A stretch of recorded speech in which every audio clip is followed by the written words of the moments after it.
Welcome, you're watching Vox News, your daily news updates with Rita Kamkumo. Our headlines today: the Tanzanian government allows hundreds of villages to remain in protected areas, ending a long-time land dispute between communities and conservation authorities in the country. Mali's protest leader Mahmoud Dicko calls for the anti-government protest movement to continue with calm after a weekend of deadly clashes. South African President Cyril Ramaphosa re-establishes strict coronavirus restrictions as COVID-19 cases spike.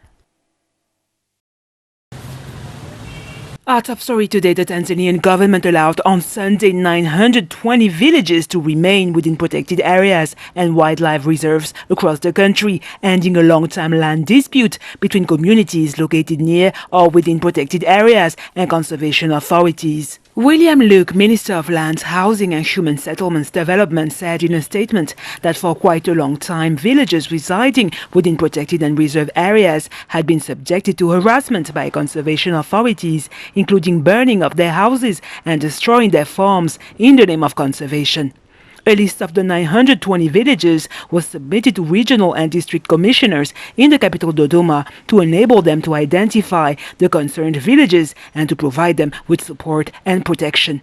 This move comes the day after outgoing President John Magufuli was unanimously nominated on Saturday by his party as candidate for the 2020 presidential election. Although the date for the upcoming vote is not yet known, the opposition has already indicated that it will not boycott the election as it did in 2019 during the local polls, and called for the establishment of an independent electoral commission. In Burkina Faso, President Roch Marc Kabore, in office since 2015, secured on Saturday his party's backing to run for a second term during the upcoming November presidential election. In a message read out by a party spokesman, the outgoing head of state, who could not attend the event, welcomed his party's decision and vowed to build solidarity and development in his country, gripped by jihadist attacks. Tout en vous remerciant pour le choix de ma personne. Thank you for choosing me to carry the torch. It is my patriotic duty to answer. It is my patriotic duty to answer. It is my patriotic duty to answer. Yes. C'est un devoir patriotique pour moi de répondre oui.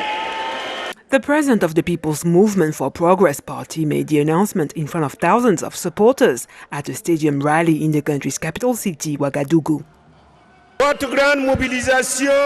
Your great mobilization bodes well for a victory, with an indisputable KO from our candidate, Comrade Roch Marc Kabore, in the presidential election. It also prefigures a massive vote of voters in favor of the party's list and subsequently of those of our allies in the legislative ballot to give him an absolute, clear and consistent majority in parliament.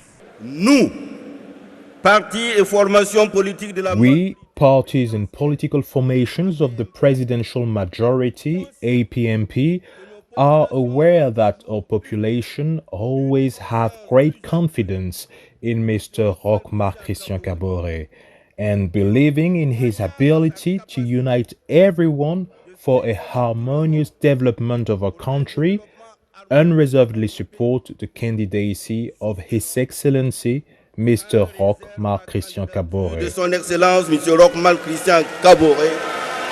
Other Burkinabe politicians have already announced their candidacies for the presidential election, including main opposition leader Zéphirin Diabré. The upcoming vote will take place at the same time as the general elections on the 22nd of November. In Mali, influential imam and protest leader Mahmoud Dicko called for calm and restraint on Sunday after at least 4 people were killed in clashes between civilians and security forces as part of the anti-government demonstrations that took place on Friday and Saturday. The fight we are waging is to restore the Malian nation, to give this nation its dignity and honor. It is to ensure that this catastrophic governance that has brought us to this situation where Mali is being ruined before our eyes is no longer a reality but a memory. This movement that we have set in motion, I truly believe, is the beginning of a hope that must remain and that must continue, but with dignity, with calm, with respect for others. After 3 days of unrest, the country's worried allies and neighbors have appealed for restraint and dialogue. While not forgetting all the friendly countries who called us, who assisted us, those who sent us messages asking us to be restrained. When you are asked to be restrained at home, it is a piece of friendly advice that you do not forget. The African Union, the economic community of West African states, representatives of the United Nations and the European Union voiced their concerns on Sunday evening over Mali's ongoing political crisis while condemning any form of violence as a means of crisis resolution. Meanwhile, on Sunday, supporters of Imam Mahmoud Dicko, who heads the protest movement calling for change in the country, gathered for the burial of citizens killed during demonstrations demanding President Ibrahim Boubacar Keita's resignation. Ibrahim Boubacar Keita refused to break from his prime minister, refused to dissolve the assembly, and now the sons of the country are dead. The assembly was burnt and all the damage caused. He is the only one to blame. If he had listened to the people, we wouldn't be here. But what Ibrahim Boubacar Keita is looking for, he's going to get it. The reforms expected from Mali are so complex and so profound that they can never be solved. You can never make these reforms in a divided country. The president needs to understand that his term of office is 3 years. We must bring the Malians together quickly. We have to be all together to be able to address the issues of reform. President Keita is facing a mounting wave of demonstrations triggered by the disputed outcome of a long-delayed parliamentary election, but whose underlying causes include a perceived lack of government response to a jihadist insurgency that first broke out in the north of the country in 2012.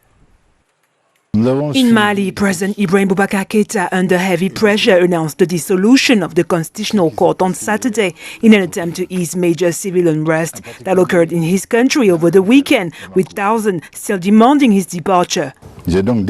So I have decided to repeal the licenses of the remaining members of the Constitutional Court and to move towards the implementation of the recommendation of the Economic Community of West African States. The Constitutional Court has been at the center of controversy since it overturned the results of the parliamentary election for some 30 seats in April, triggering protests in several cities. The demonstration started up again with renewed vigor on Friday, forcing the embattled president to take action. We have all followed and deplored what happened yesterday in our country, particularly in the capital Bamako, acts of vandalism like no other, the ransacking of the National Assembly, the occupation of Mali's National Broadcasting Office. I will continue to favor dialogue with all the active forces of the nation for the establishment of a consensual government team composed of Republican and patriotic cadre, and not the breakers and demolishers of the country. Mali deserves better than that. Le Mali mérite mieux que ça. Some of the 9 members of the Constitutional Court have already resigned, and one is dead. The president declared that the remaining members' dismissal will help the country begin to implement the recommendations of the Economic Community of West African States, which has called for the Malian government to hold new partial elections. We've now decided that On the health front in South Africa, President Cyril Ramaphosa reimposed strict COVID-19 measures on Sunday after coronavirus infections spiked considerably. We've now decided that the sale, the dispensing, and the distribution of alcohol will be suspended with immediate effect. There is now clear evidence that the resumption of alcohol sales has resulted in substantial pressure being put on hospitals, including trauma and ICU units, due to motor vehicle accidents, violence, as well as related trauma that are alcohol-induced. A curfew will be put in place between the hours of 9 p.m. and 4 a.m. The storm is upon us. More than 250,000 South Africans have been infected with coronavirus, and we know that many more infections have gone undetected. Yet while infections rise exponentially, it is important to note that our case fatality rate of 1.5% is amongst the lowest in the world. This is compared to a global average case fatality rate of 4.4%. South Africa will remain on alert level 3 of its 5-tier coronavirus alert system until further notice. South African President Cyril Ramaphosa announced earlier this Monday that Nelson Mandela's youngest daughter, Zinzi Mandela, has died, aged 59. The late daughter to South Africa's anti-apartheid icon, and Winnie Mandela was her country's ambassador to Denmark at the time of her death in the early hours of this Monday in a Johannesburg hospital. The cause of her death has not yet been revealed. One of her most memorable moments was in 1985, then aged 24, when she read out a letter in which her father Mandela rejected an offer of release from the then apartheid president Peter Willem Botha in front of a large crowd of ANC supporters at the Soweto Stadium. The late activist had written many poems published in the collection Somehow We Survive, an anthology of South African writing. That's it for today. Thank you for watching Vox News.